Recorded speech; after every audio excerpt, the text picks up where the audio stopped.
Sabe quando a gente faz uma experiência de ser advertido por alguém?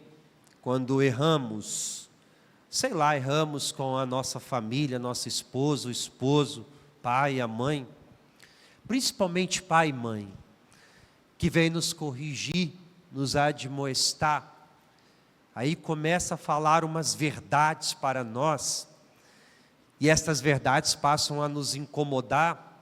Aí chega um momento que a gente começa a dizer assim, tá bom, eu já entendi, não precisa ficar repetindo, falando, eu sei que eu estou errado, sabe? Se parece com o evangelho que nós escutamos hoje. Para quem veio à missa domingo passado, é uma continuação, é o mesmo discurso. As palavras ali já foram duras e continuam a ser também. De maneira que a gente acha que pode pensar que os discípulos e o povo que estava ali escutando aquele sermão, acho que no fundo começaram a pensar, tá bom Jesus, porque está doendo. São palavras duras de serem ouvidas, é como tapa na cara, né? Só para relembrar a vocês, no domingo passado, na primeira parte desse sermão, desse discurso, Jesus diz aos discípulos, olha, se vocês estão amando somente quem ama vocês, os pagãos fazem a mesma coisa. Que recompensa vocês terão?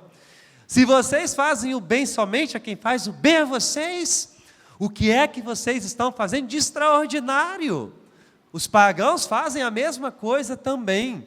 E ele insistia na necessidade de perdoar, de amar, e aquilo começou a desconfortar, ao menos desestabilizar os discípulos, o povo que estava ali, porque são palavras duras de serem colocadas em práticas, difíceis, inclusive, de serem vividas. Não bastava todas aquelas palavras, o Senhor ainda insiste, é como nos lembra a palavra mesmo, né?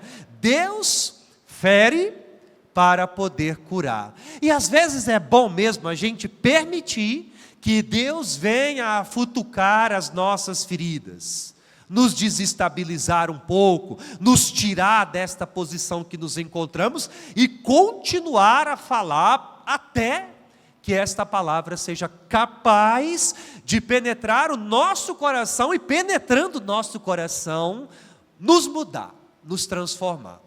Então as palavras de hoje também são palavras duras, difíceis. O Senhor começa a contar uma parábola, uma história. Não significa que era uma verdade, mas trazia uma verdade. Olha, pode um cego guiar outro cego? Não cairão os dois no mesmo buraco? Ou seja, pode alguém que está vivendo na escuridão, nas trevas, querer ser luz à vida de alguém? Porque o Senhor nos lembra em uma outra ocasião do seu evangelho, vocês são o sal da terra, a luz do mundo. O cristão é chamado, convidado a ser o sal da terra, a luz do mundo, a dar o sabor, a iluminar.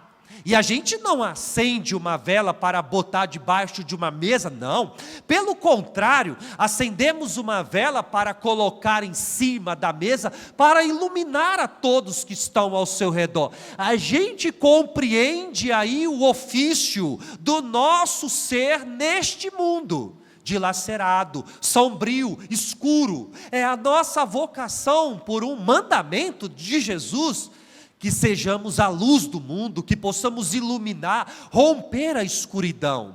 Mas a gente não consegue fazer isso como o Senhor nos lembra hoje no Evangelho, quando também nós estamos vivendo a escuridão, quando também nós estamos cheios de tanta maldade, e ainda assim insistimos em guiar os outros, que também estão no mesmo caminho. Cego com cego, é uma cegueira espiritual que tantas vezes toma conta do nosso coração e nos leva sempre para o mesmo buraco. para entender ainda melhor aquilo que o Senhor está querendo nos dizer, ele continua a futucar a ferida dos discípulos, como também insiste em nos fazer refletir do nosso testemunho neste mundo, como que nós estamos agindo neste mundo, quando as palavras do Evangelho, o Senhor lembra aos discípulos, olha isso. Porque vês tu o cisco do olho do teu irmão, enquanto existe uma trave no seu? Por que você insiste em querer tirar um pequeno cisco do olho do seu irmão, enquanto tem uma trave inteira dentro do seu próprio olho? Essa tendência de nossa parte a sempre termos um olhar muito malicioso, perverso, que faz com que a gente a todo momento fique apontando os erros, fique julgando. Somos muito dados à mentira, às palavras malditas que, ao invés de edificar, destrói, contamina, causamos separação, achamos defeito em todo mundo e não somos capazes de olhar para dentro de nós mesmos para perceber quanta maldade existe no nosso coração. Nós estamos vivendo uma escuridão, estamos cheios de coisas ruins dentro de nós, mas ainda assim nos achamos bons demais, suficientes demais e incapazes de mudar a nossa vida. Olha, gente, eu posso exemplificar ainda mais o que eu estou querendo dizer a vocês. Às vezes, principalmente vocês pais que estão aqui, vocês falam aos filhos de vocês: vão à igreja, vão à catequese, mas você mesmo não vai, não dá o testemunho, não faz por onde.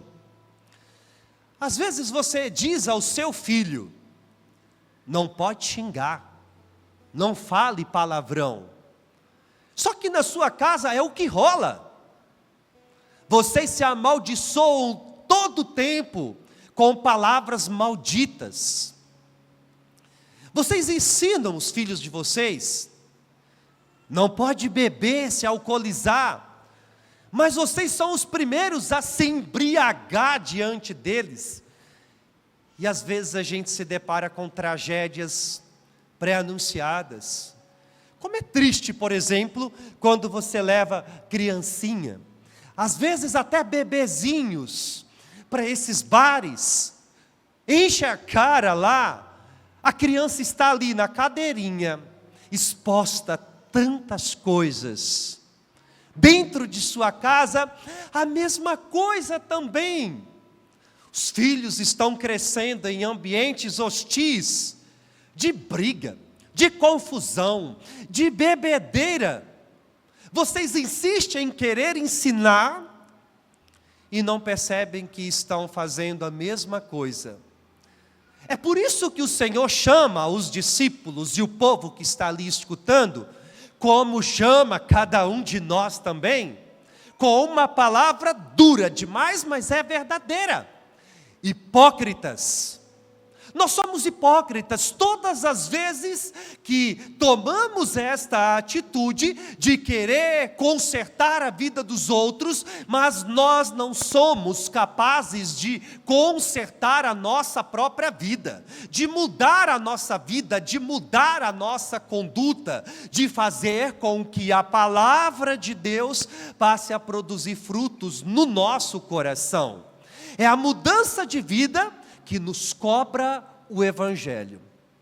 Sabe quando a gente se depara com realidades assim, vou pegar como exemplo, o casal brigou, sei lá, né? O homem aprontou. Eu digo homem porque na maioria das vezes são os homens, né?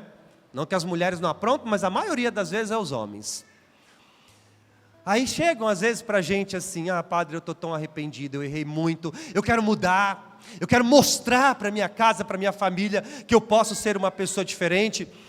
Que bom, porque eu acredito em conversão, porque senão não teria nem sentido de eu estar aqui. Eu acredito que a vida pode ser mudada, transformada, que o Evangelho de verdade é capaz de transformar a nossa vida. Então a pessoa começa a dizer: eu quero mudar, eu quero mostrar para minha esposa, para os meus filhos, que eu posso ser uma pessoa diferente.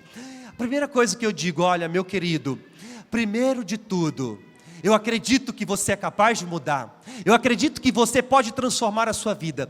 Mas em primeiro lugar, mude para você mesmo. Se convença em primeiro lugar que você é capaz de mudar. Porque a partir do momento que você tomar essa decisão, os frutos, como nos lembra o Senhor no Evangelho, serão conhecidos. A árvore é conhecida pelos frutos. Então, se você começa a transformar a sua vida, você vai provar para as pessoas que você está diferente. Eu lembro quando eu decidi ser padre, 17 para 18 anos, assim, nem mesmo a minha família acreditou em mim. As pessoas diziam: não tem cara de padre não, sabe, vai ser fogo de palha, não vai durar muito tempo não. Até porque mesmo, o seminário assim, né, é uma coisa, de 10 que entram, chega no final só um mesmo assim, sabe? No máximo, quando não sai todo mundo, é como um funil mesmo, né? É um tempo de purificação, de verdade. Mas aquilo me doía tanto, assim, me machucava tanto eu escutar aquelas coisas, que eu não tinha jeito de padre, que eu não tinha cara de padre, me doía aquilo, porque ao mesmo tempo que eu sabia que existia um desejo no meu coração, eu sentia que era um chamado de Deus, eu me deparava com todo mundo que não acreditava nisso. E num primeiro momento eu queria provar para as pessoas que eu era capaz. Eu lembro que na época eu não usava barba, deixei crescer para ter uma aparência de mais velho, para se parecer mais com o padre. Comecei até a mudar o jeito de vestir, usar umas roupas assim mais sociais, para se parecer mais com o padre. Até que eu compreendi uma coisa: quem tem que se convencer disso sou eu. E os frutos virão.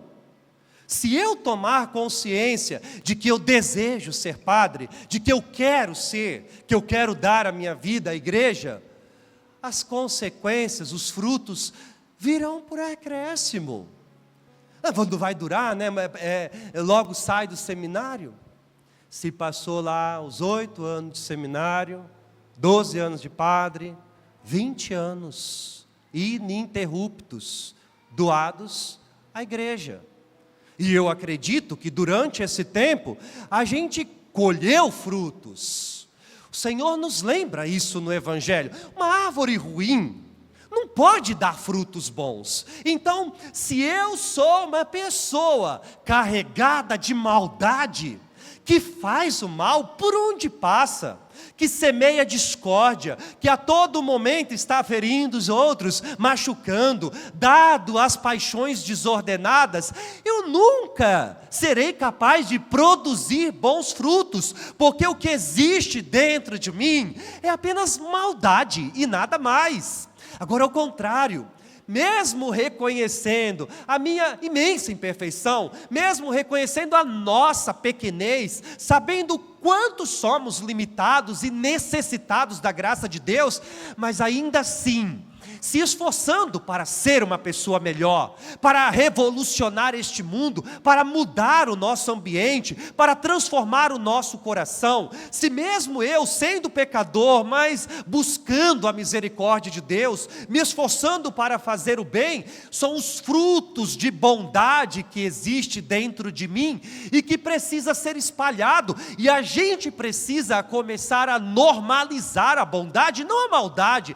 Esse mundo é muito mau, e infelizmente a gente tem compactuado com ele. Nós não estamos permitindo, nós que deveríamos ser essas árvores, neste mundo sombrio, nós não estamos produzindo os frutos. A palavra de Deus não está nos transformando. O tempo comum é um tempo muito precioso da igreja, né? São 34 semanas, aonde aos poucos a gente vai sendo formado pelo Evangelho. Jesus vai ensinando, educando. Às vezes a gente não percebe porque a gente Deveríamos, né? Mas não temos essa curiosidade de saber mais sobre a nossa liturgia. A gente escuta as coisas, mas não compreende muito bem. Então, desde o início, né, no comentário inicial, já se anuncia o que estamos celebrando. Por exemplo, hoje, 8º domingo do tempo comum. São 34 semanas. A gente vai dar uma pausa. Domingo que vem começa a quaresma, 40 dias. Depois mais 50 dias de Páscoa. Então, daqui uns 100 dias, iremos retomar o tempo comum, onde a igreja é transformada pelo Evangelho. Gente, não adianta muita coisa eu vir à missa todo domingo, se eu não mudar a minha vida. Não adianta nada eu entrar na fila da comunhão para comungar, se eu continuo produzindo os frutos ruins, se eu não mudo a minha conduta. O Evangelho precisa me transformar. Eu preciso me deixar ser lapidado pela palavra de Deus.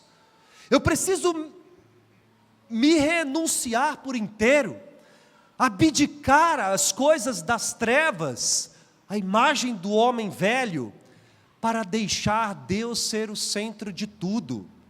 O cristão é a luz deste mundo, como a palavra de Deus nos lembra.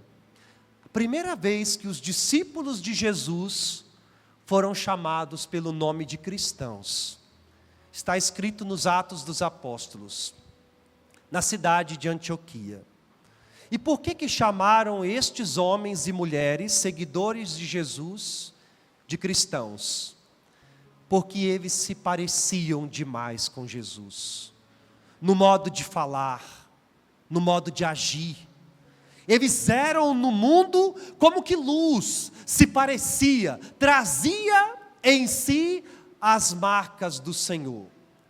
E a gente poderia responder isso, mas sem fingimento, porque às vezes a gente insiste em querer nos enganar, e queremos nos enganar Deus. Não tem como. Seria muito melhor que a gente se apresentasse diante dele sem máscaras. Senhor, eu sou este aqui mesmo, pobre, pecador, tão limitado, tão pequeno, mas eu quero ser honesto contigo. Responda isso para você. Você se parece com o Senhor?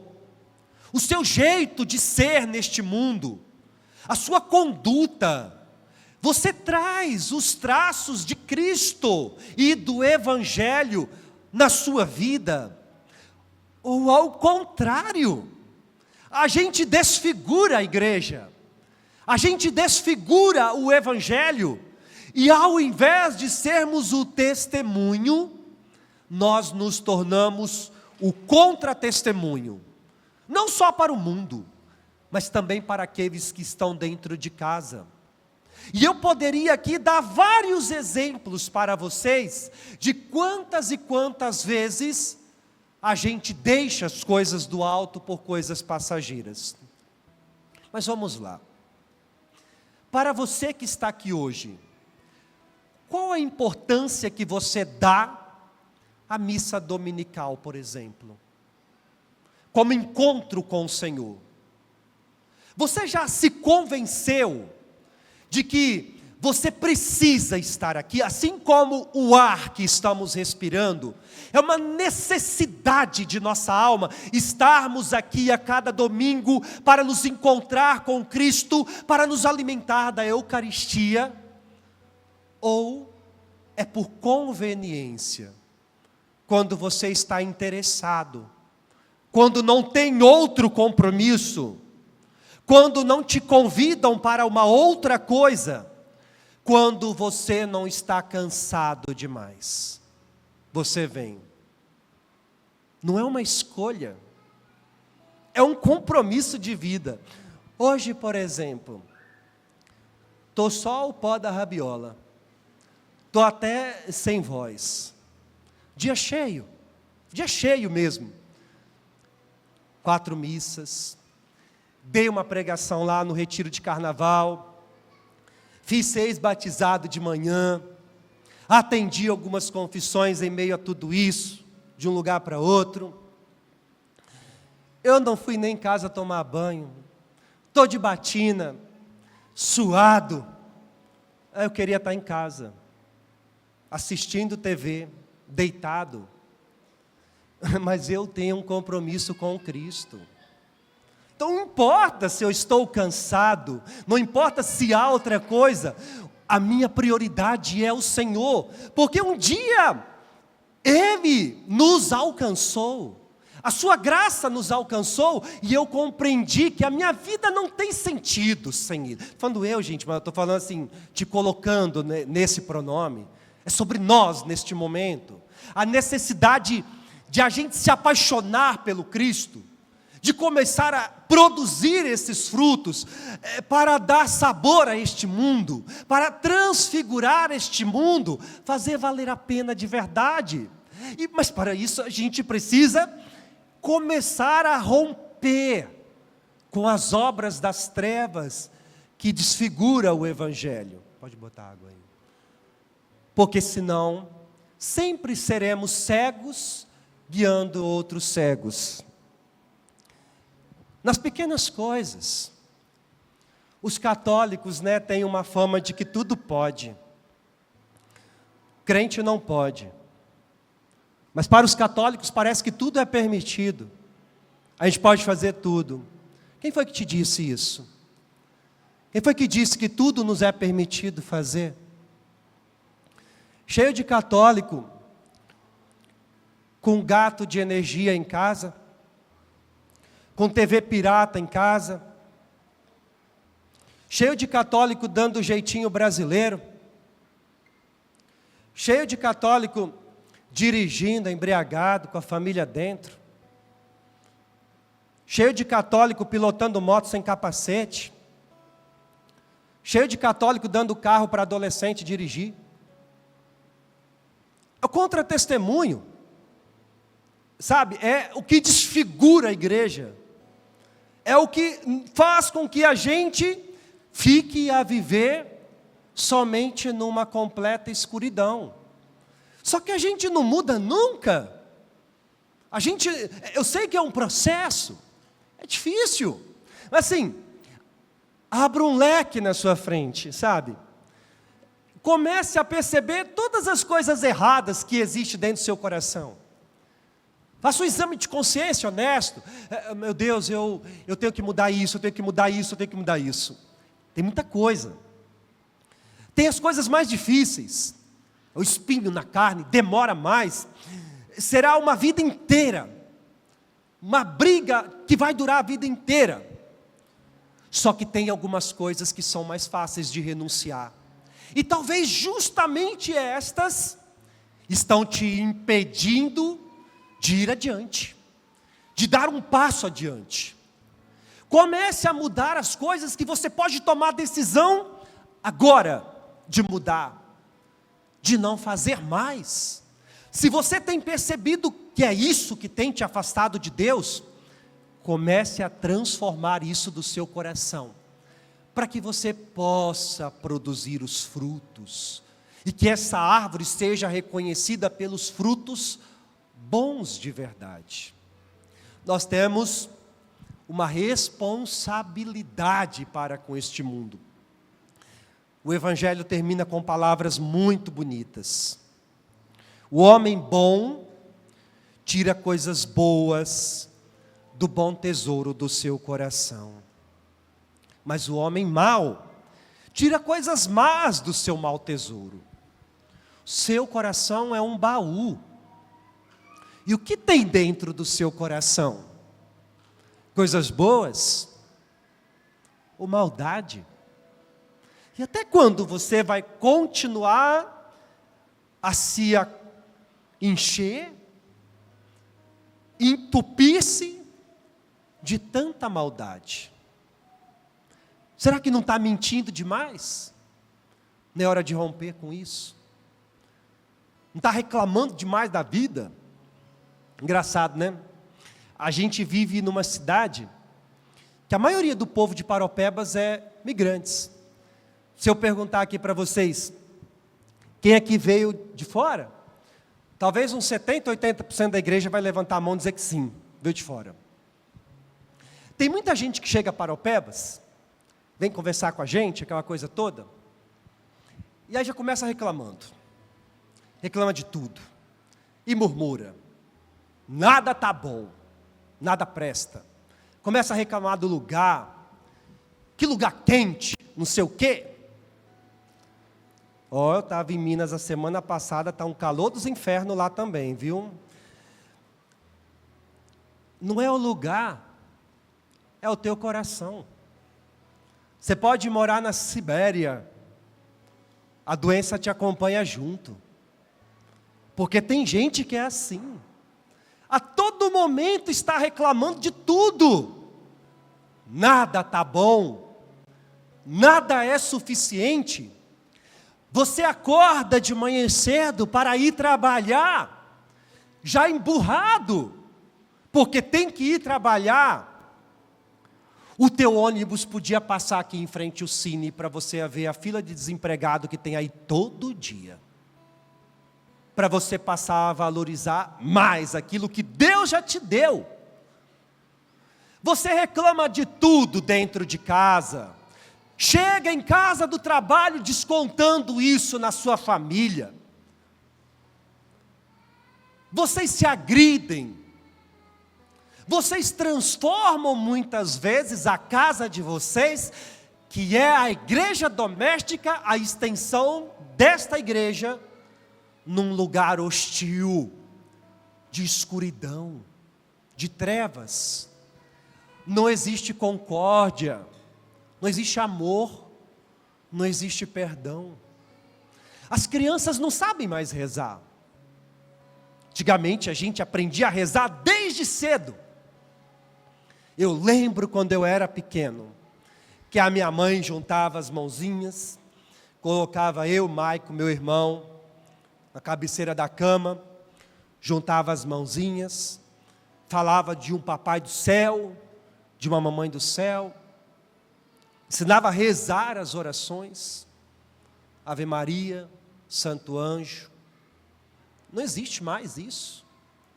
As famílias não rezam mais. Eu sempre digo, né? É bom a gente repetir essas coisas. Qual foi a última vez que você juntou a sua família para rezar? Todo mundo. Rezar um terço. 15 minutos. Qual foi a última vez que você juntou a sua família para ler um trecho da Sagrada Escritura? Qual foi a última vez?